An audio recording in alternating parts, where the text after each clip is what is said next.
Salut YouTube, j'espère que vous allez bien. Alors tout d'abord, je vous souhaite à tous et à toutes une très bonne année 2023. Et pour commencer cette année, je me suis dit que ce serait cool de faire ensemble un bilan de ce qui s'est passé sur la chaîne en 2022. Allez, c'est parti.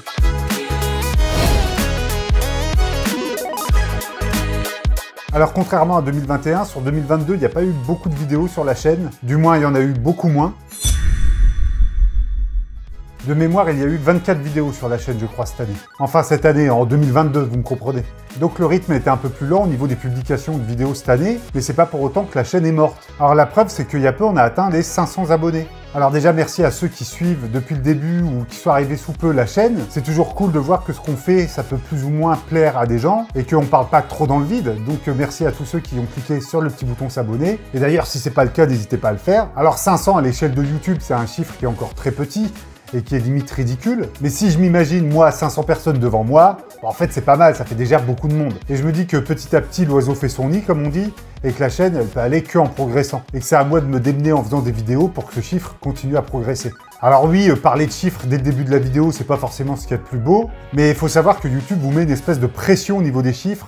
Quand vous allez dans votre YouTube Studio, pour ceux qui savent pas, YouTube Studio, c'est un peu votre back-office sur YouTube, là où vous gérez votre chaîne, et ben en fait, YouTube, il vous met des pressions. Il vous envoie des petits mots en vous disant « là, c'est pas bon, là, ta vidéo, elle progresse pas, là, t'as pas gagné beaucoup d'abonnés, là, t'as fait beaucoup de vues. » Donc, mine de rien, ces chiffres, tu les as toujours devant les yeux, même si tu veux pas. Donc voilà, tant qu'on est dans les chiffres, 500 abonnés, c'est très cool. J'espère que ça continuera à progresser et que vous continuerez à prendre autant de plaisir à me suivre que moi j'ai du plaisir à faire vivre cette chaîne. Et pour rester dans les chiffres, un truc dont j'étais assez fier, c'est qu'en 2022, 4 vidéos de la chaîne ont atteint les 1000 vues. Là encore, 1000 vues, c'est dérisoire à l'échelle de YouTube. Si on fait le ratio vues-nombre d'abonnés, bah en fait, 1000 vues, c'est pas mal. Et je pense que bientôt, la vidéo qui parle de la post-production devrait atteindre aussi ce palier de 1000 vues. Donc encore une fois, merci à vous qui regardez ces vidéos, parce que c'est grâce à vous que ces paliers ont été atteints. Tartatin. Est-ce qu'on fait la liaison? C'est grâce à vous que ces paliers ont été atteints. Ouais, c'est peut-être un peu mieux là.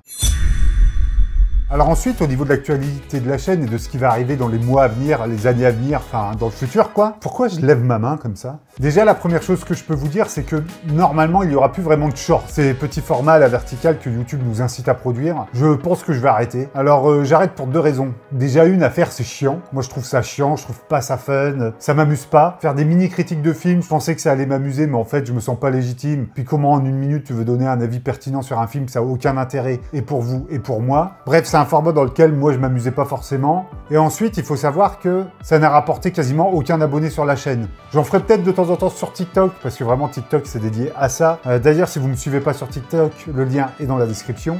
Et sur TikTok, les statistiques montent vraiment très vite. J'avais mis 4 vidéos, j'avais fait 500 abonnés d'un coup. Le public a l'abonnement plus facile sur TikTok que sur YouTube, ça c'est clair. Donc peut-être que je vais continuer à faire quelques vidéos là-bas. Donc tant qu'on est dans les réseaux sociaux, TikTok et tout le tintouin, je vous invite, si ce n'est pas encore fait, à venir me suivre sur les différents réseaux sociaux.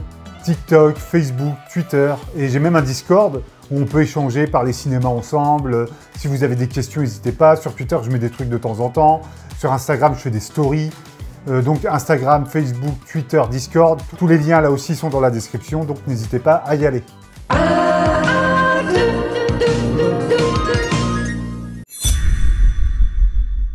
Les vidéos qui vous ont plus plu en 2022, il y en a une qui sort du lot sans conteste. C'est la petite vidéo où je vous présente ma salle de cinéma maison. Alors je suis assez content des retours que j'ai eu sur cette vidéo, mais j'ai aussi eu des retours totalement cons de Jean-Michel technicien qui sont venus la ramener dans les commentaires.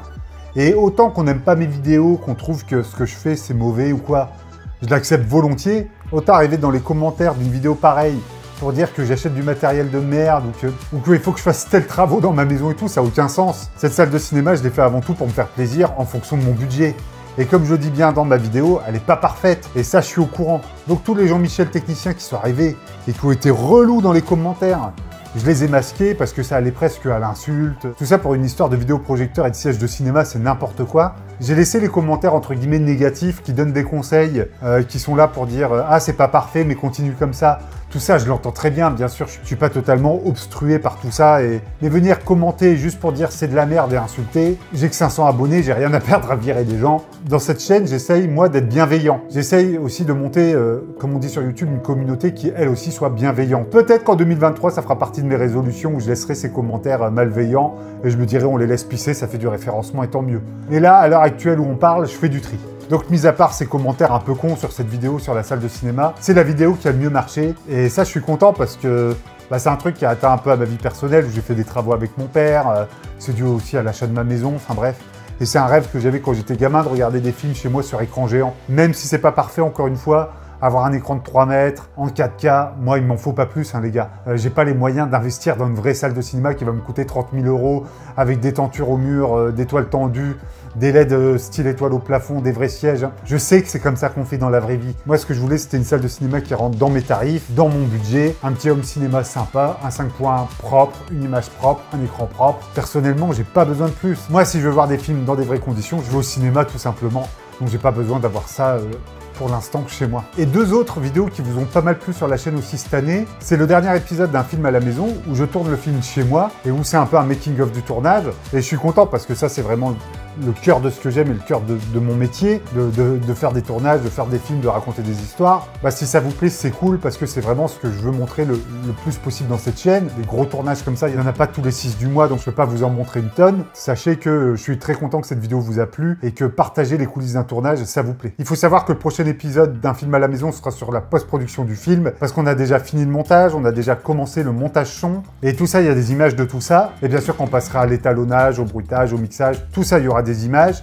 Vous aurez une vidéo qui vous récapitulera tout ça et j'espère que ça vous plaira. Vous avez pu voir aussi cette année 2 petites vidéos que j'ai faites avec Kamal de la Zone Geek. On a tourné ça en Belgique ensemble. Un petit coucou à Kamal si tu me regardes. C'était un plaisir de faire ces vidéos avec toi. J'ai beaucoup aimé faire ce qu'on appelle comme ça des collabs sur YouTube, faire des feats, comme on dit quand on est jeune.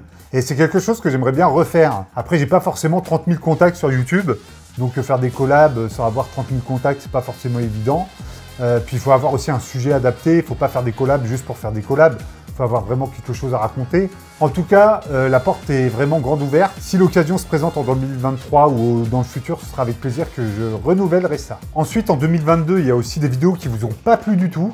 La vidéo sur la musique notamment, ça n'a pas fait beaucoup de vues, peut-être que c'était trop précis, peut-être que le sujet avait déjà été vu ou revu. Et ensuite, la deuxième vidéo qui vous a le moins plu, faire un film avant vs faire un film maintenant. C'est dommage parce que moi, c'est une vidéo que j'aime beaucoup. Je trouvais le sujet rigolo, c'était un thème qui changeait un peu, c'était un peu moins didactique que ce qu'on fait d'habitude. Bon, elle n'a pas trouvé son public, c'est des choses qui arrivent. On fera mieux avec les prochaines, et puis c'est pas grave.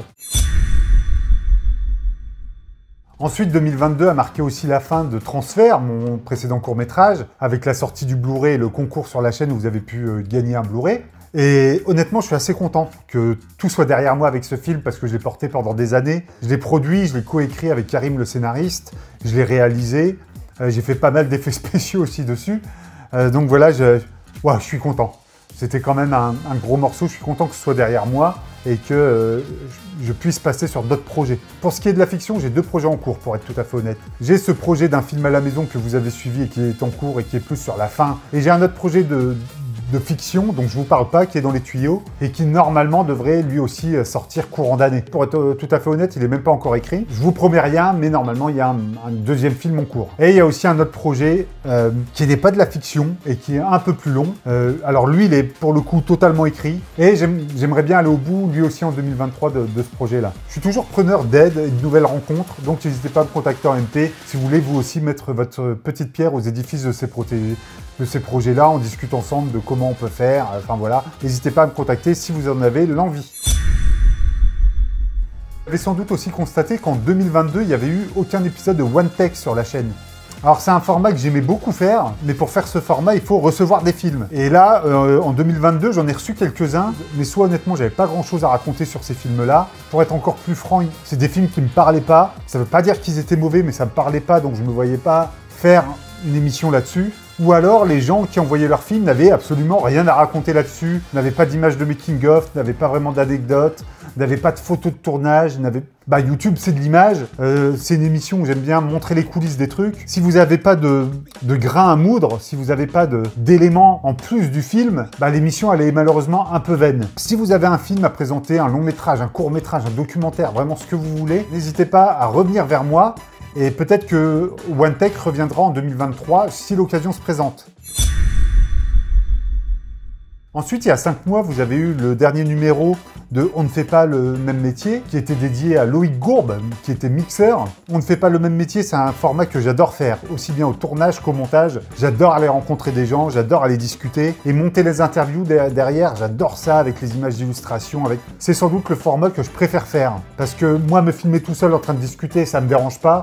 Mais quand je suis avec des autres personnes, comme ça, c'est ce que j'adore. Est-ce qu'on ne fait pas le même métier va revenir? J'adorerais. Mais c'est un peu comme OneTech, il faut trouver les bonnes personnes, les bons sujets. Et pour On ne fait pas le même métier, il faut trouver les bons invités. Et j'en veux au moins 5 pour lancer une saison de On ne fait pas le même métier. J'ai quelques idées en stock, j'ai lancé quelques mails, j'ai demandé quelques invitations. C'est quand même des vidéos qui marche plutôt bien. S'il y a des gens que vous aimeriez voir dans On ne fait pas le même métier, n'hésitez pas à me le dire dans l'espace des commentaires. Donc pour faire simple, on va tout faire pour que On ne fait pas le même métier revienne en 2023. Mais encore une fois, je ne vous promets rien.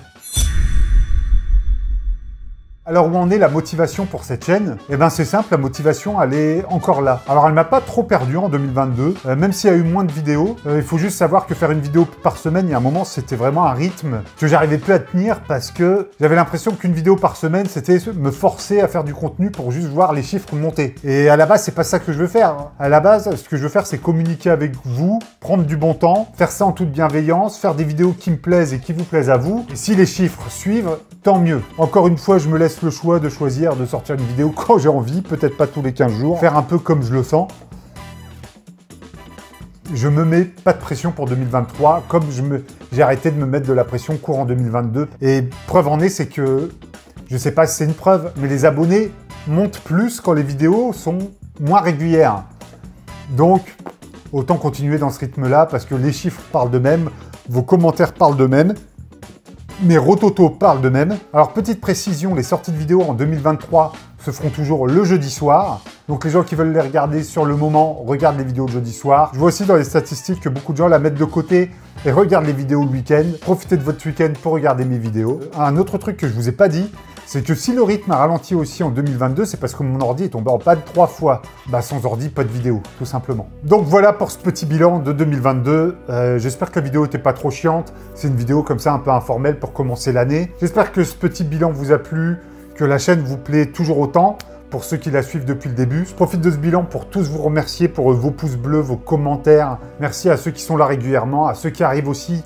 Je vous vois dans les commentaires, tous les gens qui sont fidèles et qui mettent des commentaires régulièrement. Sachez que ça me touche de me sentir soutenu. YouTube, c'est une aventure quand même assez solitaire. Bah, au final, je suis quand même tout seul dans mon coin à faire des vidéos la majeure partie du temps, à les monter tout seul, les étalonner tout seul, les mixer tout seul, à tout faire tout seul.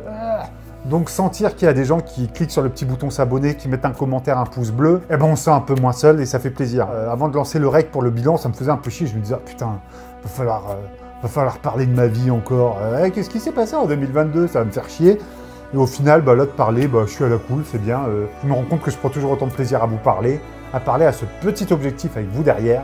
Donc si cette vidéo vous a plu, j'espère que c'est le cas. N'hésitez pas à vous abonner, mettre le pouce bleu, mettre le commentaire, ça fait toujours plaisir. Moi, je vous donne rendez-vous sans doute dans 15 jours pour une prochaine vidéo. Et d'ici là, allez bien vous faire enfiler. Allez, ciao!